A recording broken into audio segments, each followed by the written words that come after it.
ಕಥಾಮೃತಸಾರ ಗುರುಗಳ ಕರುಣದಿಂದ ಪರಿತು ಪೇಳುವೆ ಪರಮ ಭಗವದ್ಭಕ್ತರಿದನಾದರದೆ ಕೇಳುವುದು. ಕಡು ಕರುಣಿ ನೀನೆಂದರಿದು ಹೇರೊಡಲ ನಮಿಸುವೆ ನಿನ್ನೆಡೆಗೆ ಬೆಂಬಿಡದೆ ಪಾಲಿಸು ಪರಮ ಕರುಣಾ ಸೆಂದು ಎಂದೆಂದು. ನಡು ನಡುವೆ ಬರುತ್ತೆಪ್ಪ ವಿಘ್ನವ ತಡೆದು ಭಗವನ್ ನಾಮ ಕೀರ್ತನೆ ನುಡಿದು ನುಡಿಸೆನ್ನಿಂದ ಪ್ರತಿ ದಿವಸದಲ್ಲಿ ಮರೆಯದಲೇ. ನಾಡಿ ಪ್ರಕರಣ ಸಂಜೆ ಸಾರವನ್ನು ನೋಡ್ತಾ ಇದ್ವಿ. ಅದರಲ್ಲಿ 42ನೇ ಪದ್ಯ. ಮಾಸವೊಂದಕ್ಕೆ ಪ್ರತಿ ದಿವಸದಲ್ಲಿ ಶ್ವಾಸಗಳು ಅಹವಷ್ಟ ಚತ್ವಾರಿಂಶತಿ ಸಹಸ್ರಾಧಿಕಾರು ಸುಲಕ್ಷ ಸಂಖ್ಯೆಯಲೇ. ಹಂಸನಾಮಕ ಹರಿಯ ಷೋಡಶ ಈ ಶತಾಬ್ದದಿ ಭಜಿಸೆ ಒಲಿವ ದಯಾ ಸಮುದ್ರಕ್ಕೂ ಚೇನಗೊಲಿದಂದದಲ್ಲಿ ದಿನದೇ. ಪ್ರತಿ ದಿವಸದಲ್ಲಿ ಶ್ವಾಸಗಳು 21,600. ಈ ಶ್ವಾಸ ಜಪ ಜಪಗಳನ್ನು ವಾಯುದೇವರು ಮಾಡ್ತಾರೆ. ಈ ಲೆಕ್ಕದಿಂದ ಒಂದು ಮಾಸಕ್ಕೆ ಅಂದರೆ 30 ದಿವಸಕ್ಕೆ 21,600 ಗುಣಿಸಿ 30 ಮಾಡಿದರೆ ಗುಣಿಸಿದರೆ 30ರಿಂದ ಗುಣಿಸಿದರೆ ಅಹವಷ್ಟ ಚತ್ವಾರಿಂಶ ಸಹಸ್ರಾಧಿಕಾರು ಹೇಳ್ತಾ ಇದ್ದಾರೆ. 48,000 6,48,000 ಇದೆ ಅಂತ ಹೇಳ್ತಾ ಇದ್ದಾರೆ. ಹಂಸನಾಮಕ ಹರಿಯ, ಈ ಹಂಸನಾಮಕನಾದ ಪರಮಾತ್ಮನ ಶ್ವಾಸ ರೂಪ ಹಂಸ ಜಪಗಳನ್ನು ಪ್ರಾಣದೇವರು ಜೀವನಿಂದ ಮಾಡಿಸ್ತಾನೆ ಅಂತ ಅನುಸಂಧಾನದಿಂದ ತಿಳಿದುಕೊಂಡು ಈ ಸಂಖ್ಯೆಯಲ್ಲಿ ಈ ಲೆಕ್ಕದಿಂದ ಷೋಡಶ ಶತಾಬ್ದದಿ ಭಜಿಸೆ 116 ವರ್ಷಗಳ ಪರ್ಯಂತವಾಗಿ ಹಂಸಮಂತ್ರ ಜಪ ಸಂಖ್ಯಾವನ್ನು ಅರಿತು ಮಾಡಿಸಿದ ಪ್ರಾಣಾಂತರ್ಯಾಮಿ ಹಂಸನಾಮಕ ಪರಮಾತ್ಮನಿಗೆ ಪೂಜಾ ಅಂತ ತಿಳಿದು ದಿನದಿ ಪೂಜಿಸಲು ದಯಾಸಮುದ್ರ ಕರುಣಾಸಮುದ್ರನಾಗಿರುವಂತಹ ಪರಮಾತ್ಮ ಕುಚೇಲಗೊಲಿದಂದದಲ್ಲಿ ಹರಕು ಬಟ್ಟೆಯುಳ್ಳ ಸುಧಾಮನು ಬಡವನು ಒಪ್ಪಿಡಿ ಅವಲಕ್ಕೆ ಕೊಡಲು ಅನಂತ ಮಡಿ ಐಶ್ವರ್ಯಾದಿಗಳನ್ನು ಕೊಟ್ಟು ಅವನನ್ನು ರಕ್ಷಿಸುವಂತೆ ಈ ಹಂಸಮಂತ್ರ ಜಪದ ಸುಲಭ ಉಪಾಯವನ್ನು ತಿಳಿದುಕೊಂಡು ಪರಮಾತ್ಮನಿಗೆ ಅರ್ಪಿಸಬೇಕು ಅಂತ ಹೇಳ್ತಾ ಇದ್ದಾರೆ. ಸ್ಥೂಲ ದೇಹದೊಳೆದ್ದು ವರುಷಕ್ಕೆ 7,70 ಲಕ್ಷದ ಮೇಲೆ 76,000 ಶ್ವಾಸ ಜಪಗಳನ್ನು ಗಾಳಿ ದೇವನು ಕರುಣದಲ್ಲಿ ಏರೇಳು ಲೋಕದೊಳುಳ್ಳ ಚೇತನ ಜಾಲದೊಳು ಮಾಡುವನು ತ್ರೈಜಗದ್ವ್ಯಾಪ್ತ ಪರಮಾಪ್ತ. ಸ್ಥೂಲ ದೇಹದೊಳೆದು ಕಣ್ಣಿಗೆ ಕಾಣುವಂತಹ ಈ ಪಾರ್ಥಿವ ಶರೀರದಲ್ಲಿದ್ದು ವಾಯುದೇವರು, ಗಾಳಿದೇವನು ಅಂದರೆ ವಾಯುದೇವರು, ಮುಖ್ಯ ಪ್ರಾಣದೇವರು 1 ವರ್ಷಕ್ಕೆ 77,76,000 ಶ್ವಾಸ ಜಪಗಳನ್ನು ಶ್ರೀಹರಿಯ ಕರುಣದಲ್ಲಿ ಪರಮಾತ್ಮನ ಕರುಣೆಯಿಂದ ಚೇತನ ಜಾಲದ ಜೀವಿಗಳ ಸಮೂಹದಲ್ಲಿ ವಾಯುದೇವರು ಮಾಡ್ತಾರೆ. ಪರಮಾತ್ಮನ ಅಧೀನತೆಯಿಂದ 3 ಲೋಕದಲ್ಲಿ ವ್ಯಾಪ್ತರಾಗಿ ಪರಮ ಬಾಂಧವರಾಗಿರುವಂಥ ಆಪ್ತಸಕ್ತನಾಗಿ ಹರಿಯ ಕರುಣಾಪೂರ್ಣನಾದ ವಾಯುದೇವರು ಪರಮಾಪ್ತರು. ಈ ವಾಯುದೇವರು ಸ್ಥೂಲದಲ್ಲಿದ್ದು ಮಾಡುವ ಶ್ವಾಸ ಜಪಗಳ ಒಟ್ಟು ಸಂಖ್ಯೆಯನ್ನೇ ಇಲ್ಲಿ ಹೇಳ್ತಾ ಇದ್ದಾರೆ. ಈರೆರಡು ದೇಹದೊಳಗಿದ್ದು ಸಮೀರ ದೇವನು ಶ್ವಾಸ ಜಪ 486,000 ತಾರಚಿಸುವನು ದಿವಸವೊಂದಕ್ಕೆ 3 ವಿಧ ಜೀವರೊಳಗಿದ್ದು ಖರಾರಿ ಕರುಣಾ ಬಲವದೆಂತುಂಟೋ ಪವನರಾಯನುಳು. ಈರೆರಡು ಅಂದರೆ 4 ದೇಹಗಳಲ್ಲಿ ಸ್ಥೂಲ, ಅನಿರುದ್ಧ, ಲಿಂಗ, ಸ್ವರೂಪ ಹೀಗೆ ಜೀವರುಗಳ 4 ದೇಹದಲ್ಲಿದ್ದು ಸಮೀರ ದೇವನು ವಾಯುದೇವರು ಸಮ್ಯಕ್ ಪ್ರೇರಯತಿ ಇತಿ ವಾಯುದೇವರು ಉತ್ತಮ ಪ್ರಕಾರದಿಂದ ಶರೀರ ಅವಯವಗಳಿಗೆ ಪ್ರೇರಣಾ ಮಾಡುವುದರಿಂದ ವಾಯುದೇವರು. ಅಂತಹ ವಾಯುದೇವರು ಶ್ವಾಸರೂಪವಾದ ಹಂಸಮಂತ್ರ ಜಪಗಳನ್ನು 400 ಅಧಿಕವಾಗಿ 86,400 ಅಂದರೆ ಸ್ಥೂಲ ದೇಹವೊಂದರಲ್ಲಿ 21,600 ಈ ಜಪದಂತೆ 4 ದೇಹದಲ್ಲಿ ಗುಣಿಸಿದರೆ 86,400 ಆಗುತ್ತೆ. ಇಂತಹ ಪರಮಾತ್ಮನ ರೂಪ ಗುಣ ಕ್ರಿಯೆಯನ್ನು ಉಪಾಸನೆಯನ್ನು ವಾಯುದೇವರು ಮಾಡ್ತಾರೆ ಅಂತ ತಿಳ್ಕೊಂಡವರಿಗೆ ಯೋಗ್ಯ ಫಲವನ್ನು ಕೊಡ್ತಾರೆ ಅಂತ ಹೇಳ್ತಾ ಇದ್ದಾರೆ. ತಾ ರಚಿಸುವನು ದಿವಸವೊಂದಕ್ಕೆ. ವಾಯುದೇವರು ಒಂದು ದಿವಸದಲ್ಲಿ 86,400 ಶ್ವಾಸ ಜಪಗಳನ್ನು ಒಂದು ದಿವಸದಲ್ಲಿ ಮಾಡಿ 3 ಜೀವರೊಳೆದ್ದು ತ್ರಿವಿಧ ಜೀವರಲ್ಲಿ ಅವರವರ ಯೋಗ್ಯತೆಯಂತೆ ಮಾಡ್ತಾರೆ. ಪವನರಾಯನೊಳು ಖರಾರಿ ಕರುಣಾಬಲವೆದೆಂಟು. ಖರನಾಮಕ ದೈತ್ಯನನ್ನು ಸಂಹರಿಸಿದ ಪರಮಾತ್ಮನ ಕರುಣಾಬಲ, ಶಕ್ತಿ, ತೇಜಸ್ಸು, ಅನುಗ್ರಹ ಎಷ್ಟಿರುವುದೆಂದು ಹೇಳಲು ಸಾಧ್ಯವಿಲ್ಲ. ಅಂತಹ ಕಾಲನಾಮಕ ಹರಿಯ ಉಪಾಸನೆ ಮಾಡ್ತಾ ನಮ್ಮ ದೇಹದಲ್ಲಿ ವಾಯುದೇವರು ಇದ್ದಾರೆ. ವಾಯುದೇವರು 4 ದೇಹಗಳಲ್ಲಿ ಶ್ವಾಸ ಜಪಗಳನ್ನು ಮಾಡ್ತಾರೆ ಅಂತ ಹೇಳ್ತಾ ಇದ್ದಾರೆ. 4 ದೇಹ ಅಂದರೆ ಸ್ವರೂಪ, ಲಿಂಗ, ಅನಿರುದ್ಧ, ಸ್ಥೂಲ ಶರೀರದಲ್ಲಿ 86,400 ಶ್ವಾಸ ಜಪವನ್ನು ದಿವಸವೊಂದಕ್ಕೆ ಮಾಡ್ತಾ ಇದ್ದಾರೆ. ವಾಯುದೇವರ ಮಹಿಮೆ ಎಷ್ಟಿದೆ ನೋಡ್ರಿ. ಶ್ರೀಧವ ಜಗನ್ನಾಥ ವಿಠ್ಠಲತಾ ದಯದೇವದನದೊಳು ನುಡಿದೋ ಪಾದಿಯಲಿ ನಾನು ನುಡಿದೆನಲ್ಲದೆ ಕೇಳಿ ಬುಧ ಜನರು.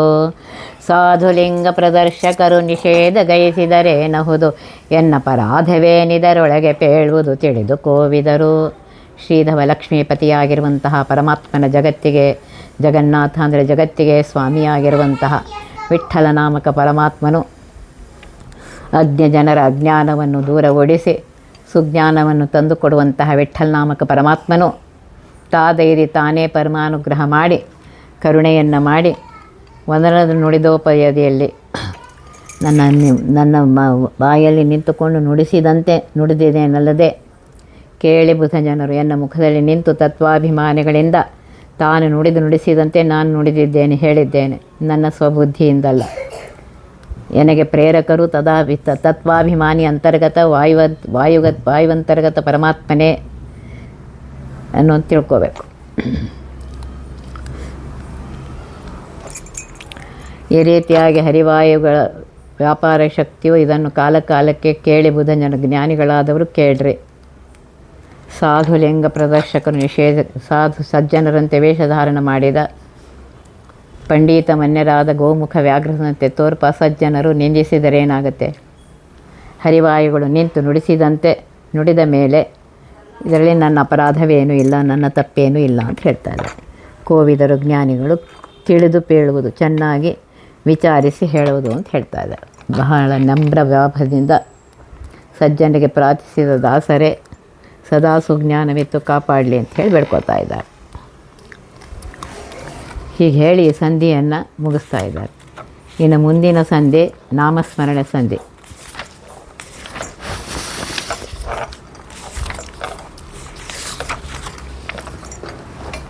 ಪರಮಾತ್ಮನ ನಾಮಸ್ಮರಣೆಯನ್ನು ಮಾಡಬೇಕು ಅಂತ ಹೇಳ್ತಾರೆ.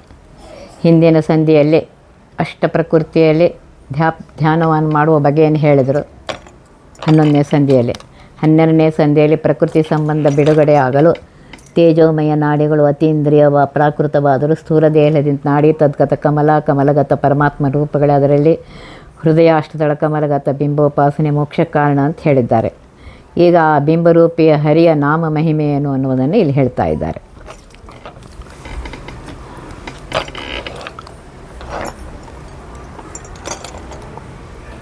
ಅಜಾದಿ 51 ವರ್ಣಗಳೇ ರಾಮಕೃಷ್ಣ ಅಚ್ಯುತಾನಂತ ಗೋವಿಂದ ಎಂಬಿವೆ ಅನೇಕ ಹರಿಯ ನಾಮಗಳಿಗೆ ಮೂಲ ಬೀಜವಾದದ್ದು ಅಂತ ಹೇಳ್ತಾ ಇದ್ದಾರೆ. ನಾಮೋಚ್ಚಾರಣೆ ಹೇಗೆ ಮಾಡಬೇಕು? ಸಕಲ ಕಾಲದಲ್ಲಿ ಹರಿಯ ನಾಮೋಚ್ಚಾರಣೆ, ಹರಿಯ ಗುಣ ರೂಪಕ್ರಿಯಾ ಉತ್ಕರ್ಷಪೂರ್ವಕ ಹರಿ ಸರ್ವೋತ್ತಮತ್ವ ಜ್ಞಾನದಿಂದ ನಾಮಸ್ಮರಣೆ ಮಾಡಬೇಕು ಅಂತ ಹೇಳ್ತಾರೆ. ಅದಕ್ಕೆ ಯಾವ ಕಾಲವೂ ನಿರ್ಬಂಧವಿಲ್ಲ, ಸದಾ ಕಾಲ ಮಾಡುವುದಂತ ಹೇಳ್ತಾ ಇದ್ದಾರೆ. ಸ್ಮರಣಂ ಸರ್ವದಾ ಯೋಗ್ಯಂ ಅಂತ ಹೇಳಿದ್ದಾರೆ. ನಾಮ ಎಂದರೆ ಏನು ಅಂದರೆ ನಮ್ಯತೆ ಅಭಿಧೀಯತೆ ಅರ್ಥೋನೇನ ನಾಮ ನಯಮಯಂತನೇತಿ ನಾಮ. ನಮಸ್ಕಾರಾದಿ ಕಾಲದಲ್ಲಿ ಉಚ್ಚಾರ ಮಾಡುವುದು ನಾಮ, ಮತ್ತು ಅದರಿಂದ ಯಾವ ಉತ್ತಮ ಅರ್ಥವು ಹೇಳಲ್ಪಡುತ್ತಿದೆಯೋ ಅದು ನಾಮ. ಅಂದರೆ 2 ವಿಧವಾಗಿ ಆ ನಾಮದಲ್ಲಿ ಮಹಾತ್ಮೆಯನ್ನು, ಅದರ ಅರ್ಥವನ್ನು ಉತ್ತಮತ್ವೇನ ಕೊಡುವುದಾಗಿರುವುದೇ ನಾಮವು. ಸ್ಮರಣ ಚಿಂತನ ನೆನೆಸಲು ಯೋಗ್ಯವಾದೆಂದು ತಿಳಿದಂತಾಯಿತು. ಇಂತಹ ಬಿಂಬರೂಪಿ ಪರಮಾತ್ಮನ ನಾಮ ತಿಳಿಸಿಕೊಡುವುದು ಯಾವುದು? ವೇದ ಮತ್ತು ಉಪನಿಷತ್ತುಗಳು. ಅನಾದಿ ನಿತ್ಯನಾದ ಪರಮಾತ್ಮನ ಅನಂತ ನಾಮವು ನಿತ್ಯವಾದುದು. ಇಂತಹ ಸ್ಮರಣೀಯವಾದ ಹರಿನಾಮ ಸದಾ ಮಾಡುವುದೆಂದು ನಾಮಸ್ಮರಣ ಸಂಧಿಯನ್ನು ಪ್ರಾರಂಭ ಮಾಡ್ತಾ ಇದ್ದಾರೆ. ಅಂದರೆ ವೇದದಲ್ಲಿ ನಿತ್ಯವಾಗಿ ಒಂದೇ ರೀತಿಯಾಗಿರುವ ವರ್ಣಗತ ಅಜಾದಿ ಭಗವದ್ ರೂಪಗಳನ್ನು ತಿಳಿದು ಆ ನಾಮ ಮಹಿಮೆ ತಿಳಿದು ಸ್ಮರಣೆ ಮಾಡುವುದೇ ಮುಖ್ಯ. ಇದೇ ನಿತ್ಯವಾದ ವೇದ ವಿಚಾರ ಅಂತ ಹೇಳ್ತಾರೆ. ಮಕ್ಕಳಾಡಿಸುವಾಗ ಸಂತೋಷ ಕಾಲದಲ್ಲಿ ಮಕ್ಕಳನ್ನು ತೊಡೆಯ ಮೇಲೆ ಕುಳ್ಳರಿಸಿಕೊಂಡು ಆಡಿಸುವಾಗ, ಮಡದಿಯೊಳಕ್ಕರದಿ ನಗುವಾಗ, ತನ್ನ ಹೆಂಡತಿಯಲ್ಲಿ ಪ್ರೀತಿ ಒಲಿಮೆ ಪ್ರೇಮದಿಂದ ನಗುವಾಗ, ಹಸನ್ಮುಖನಾಗಿ ನಕ್ಕು ಮಾತನಾಡುವಾಗ, ಹಯ ಅಂದರೆ ಕುದುರೆ, ಗಜ ಅಂದರೆ ಆನೆ, ಪಲ್ಲಕ್ಕಿ ಅಂದರೆ ಪಾಲಕಿ ಮೊದಲಾದ ವಾಹನಗಳೇರಿ ಮೆರೆಯುವಾಗ, ಅನೇಕ ಉತ್ತಮವಾದ ವಾಹನಗಳನ್ನು ಏರಿಕೊಂಡು ಮೆರೆಯುವಾಗ, ಬಹಿರ್ ಸಂತೋಷ ಕಾಲಗಳಲ್ಲಿ ಬಿಕ್ಕಿದಾಗ, ಆಕಳಿಸುವಾಗ, ನಿದ್ರೆ ಬರುವ ಕಾಲದಲ್ಲಿ ಬಾಯಿ ತೆಗೆದು ಶ್ವಾಸ ತೆಗೆದುಕೊಳ್ಳುವುದು, ಇದು ಆಕಳಿಕೆ. ಇಂತಹ ಕಾಲದಲ್ಲಿ ದೇವಕಿಯ ಮಗನಾದ ಶ್ರೀಕೃಷ್ಣನನ್ನು ಸ್ಮರಿಸುತ್ತಿಹನರ ಸ್ಮರಣೆ ಚಿಂತನೆ ನೆನೆಸುತ್ತಿರುವಂತಹ ಮನುಷ್ಯನು ಆವಾವಲ್ಲಿ ನೋಡಿದರು, ಯಾವ ಕಾಲ ದೇಶದಲ್ಲಿ ಯಾವ ದೇಶ ನೋಡಿದರೂ ಯಮದೂತರಿಗೆ ಸಿಕ್ಕನು. ಯಮದೂತರು ಯಮ ಪುಣ್ಯ ಪಾಪಗಳನ್ನು ವಿಚಾರಿಸುವ ಯಮದೇವನು ಮರಣಕಾಲದಲ್ಲಿ ತನ್ನ ದೂತರನ್ನಟ್ಟಿ ಪಾಶದಿಂದ ಪಾಪಿಷ್ಠರಾದ ಜೀವರನ್ನು ಕಟ್ಟಿ ಎಳೆಯುವ ಯಮದೇವರ ಸೇವಕರಿಗೆ ಎಂದಿಗಾದರೂ ಸಿಗುವುದಿಲ್ಲ. ಸಂತತ ಹರಿಸ್ನಾಮ ಸ್ಮರಣೆ ಮಹಾತ್ಮೆ ಇಂಥದ್ದು. ಸದಾಚಾರ್ಯು ಹರಿ ಸರ್ವೋತ್ತಮ ಜ್ಞಾನವುಳ್ಳವನು ನಾಮಸ್ಮರಣೆಗೆ ಯೋಗ್ಯನೆಂದು ಇಲ್ಲಿ ಹೇಳ್ತಾ ಇದ್ದಾರೆ.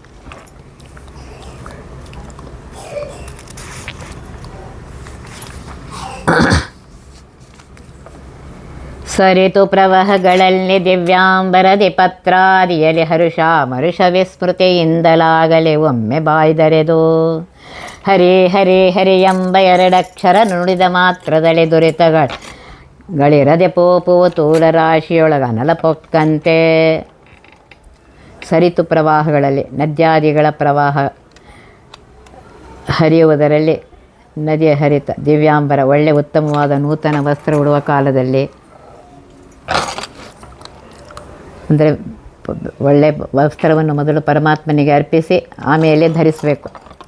ಪತ್ರಾದಿಯಲ್ಲಿ ತುಳಸಿ ಬಿಲ್ವ ಬನ್ನಿ ಪುಷ್ಪಗಳನ್ನು ತೆಗೆಯುವ ಕಾಲದಲ್ಲಿ ಹರಿಯುವ ಕಾಲದಲ್ಲಿ ಆ ಕಾಲದಲ್ಲಿ ಹರಿಶಬ್ದ ಪ್ರಯೋಗಿಸುವುದು, ಪರಮಾತ್ಮನ ಸ್ಮರಣೆ ಮಾಡ್ತಾ ಇರಬೇಕು ಅಂತ ಹೇಳ್ತಾ ಇದ್ದಾರೆ. ಹರುಷ ಸಂತೋಷ, ಅಮರುಷ ಕೋಪ, ಮತ್ಸರ ಹಠತೆ ಅವನನ್ನು ಹರಿ ತಿಕ್ಕು ಇತ್ಯಾದಿ ಹರಿಶಬ್ದಗಳು ವಿಸ್ಮೃತಿಯಿಂದ ಮೈ ಮೇಲೆ ಎಚ್ಚರಿಕೆ ಇಲ್ಲದೆ ಹರಿ ಎಂದು ಒಮ್ಮೆ ಬಾಯ್ದರೆದು ಆ ಎರಡಕ್ಷರ ಹೇಳಿದ ಮಾತ್ರದಲ್ಲಿ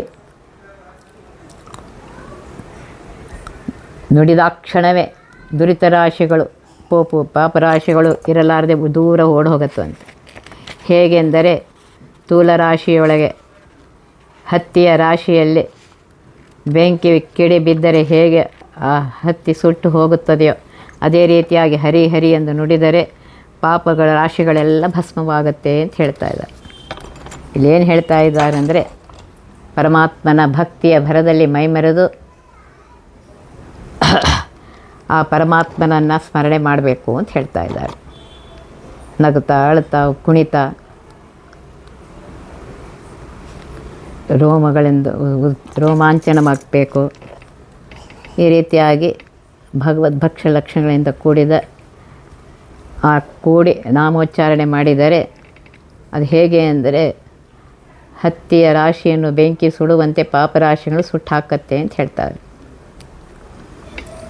ಪರಮಾತ್ಮನಲ್ಲಿ ಭಕ್ತಿಯುಕ್ತವಾದ ನಾಮೋಚ್ಚಾರಣವು ಪಾಪರಾಶಿಯನ್ನು ಹತ್ತಿಯನ್ನು ಸುಡುವ ಅಗ್ನಿಯಂತೆ ದಹಿಸಿ ಹಾಕತ್ತೆ ಅಂತ ಹೇಳ್ತಾರೆ. ಸದಾ ಕಾಲದಲ್ಲಿ ಆ ಪರಮಾತ್ಮನ ಸ್ಮರಣೆ ಮಾಡು ಅಂತ ಹೇಳ್ತಾ ಇದ್ದಾರೆ.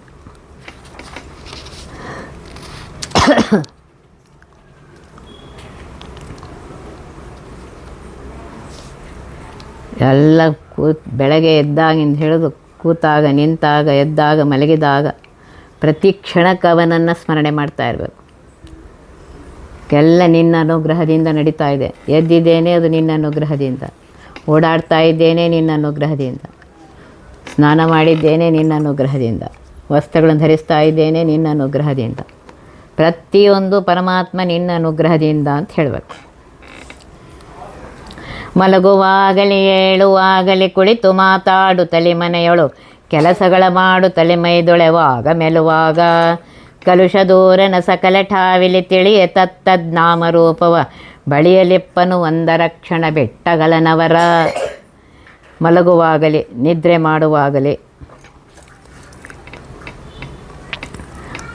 ಮಾಡುವಾಗಲೂ ಆ ಪರಮಾತ್ಮನ ಸ್ಮರಣೆ ಮಾಡಿ. ನಿದ್ದೆ ಕೊಡುವವನು ಅವನೇ, ಎಚ್ಚರಿಕೆ ಕೊಡುವವನು ಅವನೇ.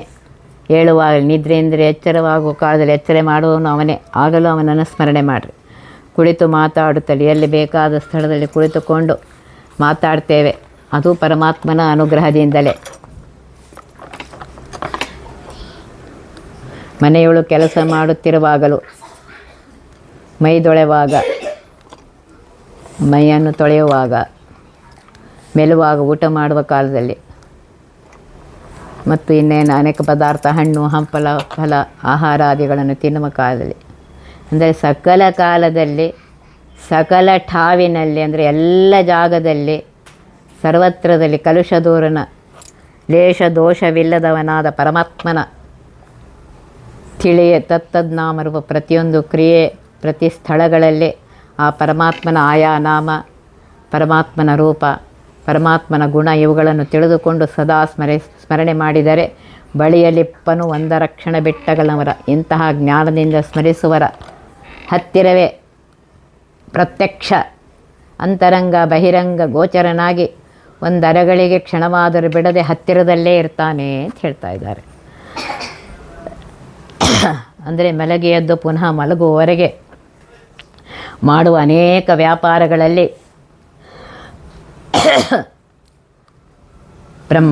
ಬ್ರಹ್ಮಕಾಂಡದಲ್ಲಿ ಹೇಳಿದಂತೆ ಆಯಾ ವ್ಯಾಪಾರ ಕಾಲಗಳಿಗೆ ಅನುರೂಪವಾಗಿ ಪರಮಾತ್ಮನ ರೂಪ ನಾಮಗಳಿಂದ ಆ ಪರಮಾತ್ಮನ ಸ್ಮರಣೆ ಮಾಡಿದರೆ ಪರಮಾತ್ಮನು ಅವರನ್ನು ಎಲ್ಲ ಕಾಲಗಳಲ್ಲಿ, ಎಲ್ಲ ಠಾವಿನಲ್ಲಿ ಒಂದರಕ್ಷಣೆ ಬಿಡದೆ ರಕ್ಷಣೆ ಮಾಡ್ತಾನೆ, ಸಂರಕ್ಷಣೆ ಮಾಡ್ತಾನೆ ಅಂತ ಹೇಳ್ತಾ ಇದ್ದಾರೆ. ಆದ್ದರಿಂದ ಪ್ರತಿ ಕ್ಷಣಕ್ಕೆ ಅವನನ್ನು ನೆನೆಸ್ರಿ, ಅವನ ಸ್ಮರಣೆ ಬಿಡಬೇಡ್ರಿ, ಅವನ ಮರೆಯಬೇಡ್ರಿ ಅಂತ ಹೇಳ್ತಾ ಇದ್ದಾರೆ.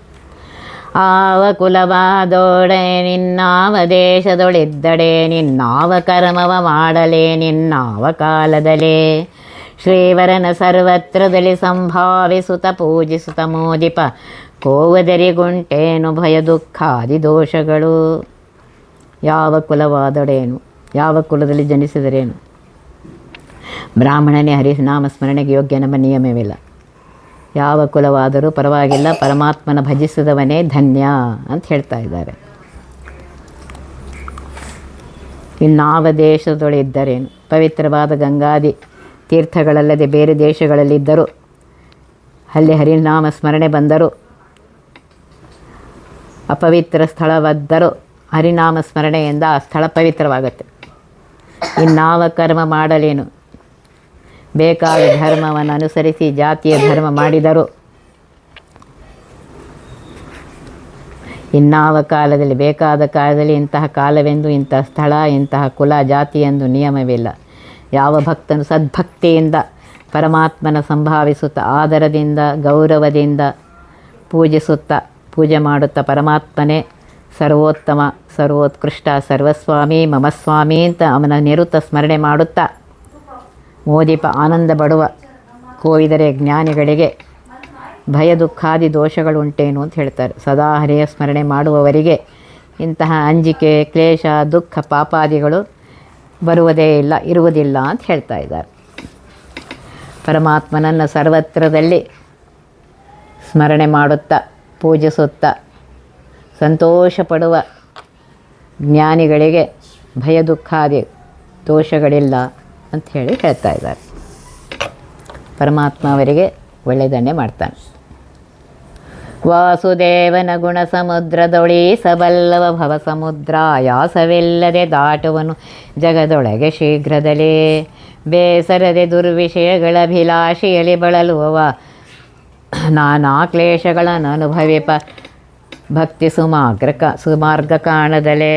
ವಾಸುದೇವನ ಮುಕ್ತಿಪ್ರದ ನಾನು ಸಮಸ್ತ ಜಗತ್ತಿನಲ್ಲಿ ವ್ಯಾಪ್ತನಾಗಿರುವಂತಹ ಆ ವಾಸುದೇವನ, ಲಕ್ಷ್ಮೀಪತಿಯಾಗಿರುವಂಥ ವಾಸುದೇವನ ಪರಮಾತ್ಮನ ಗುಣ ಸಮುದ್ರದೊಳಗೆ ಈಸಬಲ್ಲವ, ಪರಮಾತ್ಮನ ಅನಂತ ಕಲ್ಯಾಣ ಗುಣ, ಅನಂತ ನಾಮ, ಅನಂತ ರೂಪ, ಅನಂತ ಕ್ರಿಯೆಗಳನ್ನು ತಿಳಿದುಕೊಂಡು ಅಂತಹ ಹರಿಯ ಅಗಾಧವಾದ ಗುಣೋತ್ಕರ್ಷವಾದ ಸಮುದ್ರದಲ್ಲಿ ಆನಂದದಿಂದ ಈಸಬಲ್ಲವ ನೀರಿನಲ್ಲಿ ಈಸುವಂತಹ ಭವಸಮುದ್ರ ಸಂಸಾರವೆಂಬ ಸಮುದ್ರವನ್ನು ಆಯಾಸವಿಲ್ಲದೆ ಶೀಘ್ರದಲ್ಲಿ ಅನಾಯಾಸವಾಗಿ ಶ್ರಮವಿಲ್ಲದೆ ಸಂಸಾರ ಸಮುದ್ರವನ್ನು ಹರಿನಾಮವೆಂಬ ಈಸುಬರುಡಿಯ ಸಹಾಯದಿಂದ ಈಜಿ ದಾಟಿ ಬೇಗ ಪಾರಾಗುವನು ಅಂತ ಹೇಳ್ತಾರೆ. ಜಗದೊಳಗೆ ಜಗತ್ತಿನಲ್ಲಿ ಬೇಸರಿಕೆ ಇಲ್ಲದೆ ಹಾಳು ಹರಟೆ ಹೊಡೆಯುತ್ತಾ ದುರ್ವಿಷಯಗಳ ಅಭಿಲಾಷೆಯಲ್ಲಿ ಬಳಲುವ ಕನಕ ಕಾಂತ ಇತ್ಯಾದಿ ವ್ಯಾಮೋಹ ಕೆಟ್ಟ ವಿಷಯಗಳ ಲಾಲಸೆಯಲ್ಲಿ ದುರಾಶೆ ಇಟ್ಟು ಬಳಲುವ ಶ್ರಮ ಪಡುವವನು ನಾನಾ ಕ್ಲೇಶಗಳನ್ನು ಅನುಭವಿಸುವನು. ನಾನಾ ಕಷ್ಟಗಳನ್ನು ಅನುಭವಿಸುತ್ತಾ ಭಕ್ತಿ ಸುಮಾರ್ಗ ಕಾಣದಲೆ ಒಳ್ಳೆಯ ಭಕ್ತಿ ಎಂಬ ದಾರಿಯನ್ನು ಜಗತ್ತಿನೊಳಗೆ ಬಳಲುತ್ತಾನೆ ಅಂತ ಹೇಳ್ತಾರೆ.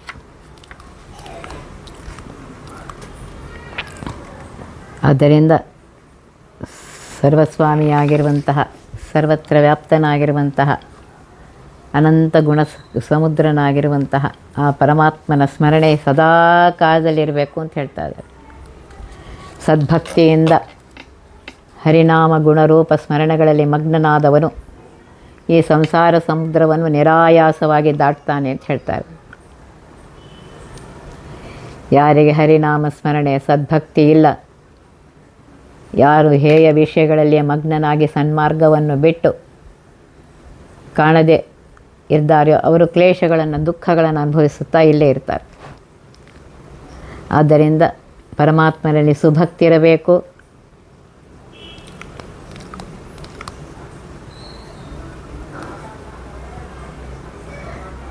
ದ್ರವ್ಯ ಪುತ್ರ ಮುಂತಾದ ಫಲಗಳನ್ನು ಅವಲಂಬಿಸಿರಬಾರ್ದು. ಸಂದೇಹಾಕಾರ ಜ್ಞಾನದಿಂದ ಚಲಿತವಾಗಿರಬಾರದು. ಅನೇಕ ಸದ್ಗುಣಗಳಿಂದ ಪರಮಾತ್ಮನ ಸದ್ಗುಣದಿಂದ ಯುಕ್ತವಾಗಿರಬೇಕು. ಇಂತಹ ಭಾವವು ಶಾಶ್ವತ ಸದಾ ಇರುವಂತಹದ್ದು ಅಂಥದ್ದೇ ಆಗಿರಬೇಕು. ಇದೇ ಸುಭಕ್ತಿ ಅಂತ ಹೇಳ್ತಾ ಇದ್ದಾರೆ.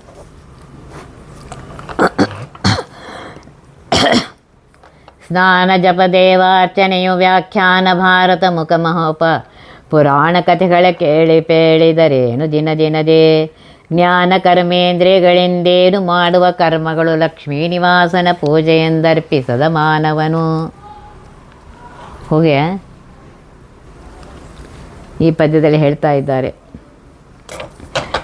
ನಿನ್ನ ಜನ್ಮಕ್ಕೆ ಅನುಸಾರವಾಗಿ ಯಾವ ವರ್ಣದಲ್ಲಿದ್ದೆ, ಯಾವ ಆಶ್ರಮದಲ್ಲಿದ್ದೆ, ಆ ಕಾರ್ಯಕ್ರಮಗಳನ್ನು ಸರಿಯಾಗಿ ಮಾಡುವಾಗ ಪ್ರತಿ ಕ್ಷಣವೂ ಅವನ ಸ್ಮರಣೆ ಇರಬೇಕು. ಪ್ರತಿಯೊಂದು ಕರ್ಮೇಂದ್ರಿಯಗಳಲ್ಲಿ ಜ್ಞಾನೇಂದ್ರಿಯಗಳಲ್ಲಿ ಪರಮಾತ್ಮ ತಾನೇ ಭಾರತೀಯ ರಮಣ ಮುಖ್ಯ ಪ್ರಾಣಾಂತರ್ಗತನಾಗಿ ಆ ಕರ್ಮಗಳನ್ನು ಮಾಡಿಸ್ತಾ ಇದ್ದಾನೆ ಅಂತನ್ನುವ ಜ್ಞಾನ ಇರಬೇಕು.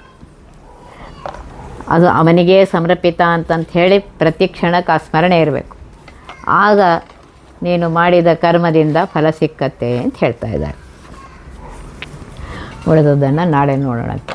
ಒತ್ತಿ ಬಹ ವಿಘ್ನಗಳ ಕಳೆದಪ ಮೃತ್ಯುವಿಗೆ ಮರೆ ಮಾಡಿ ಕಾಲನ ದೂತರಿಗೆ ಬೇಕರವ ಪುಟ್ಟಿಸಿ ಸಕಲ ಸಿದ್ಧಿಗಳ ಒತ್ತಿಗೊಳ್ಳಿ ಶಿವನರು ಹೇಕ್ಷಣ ನೃತ್ಯ ಮಾಡುವರವರ ಮನೆಯೊಳು ನಿತ್ಯಮಂಗಳ ಹರಿಕಥಾಮೃತ ಸಾರ ಪಠಿಸುವರ.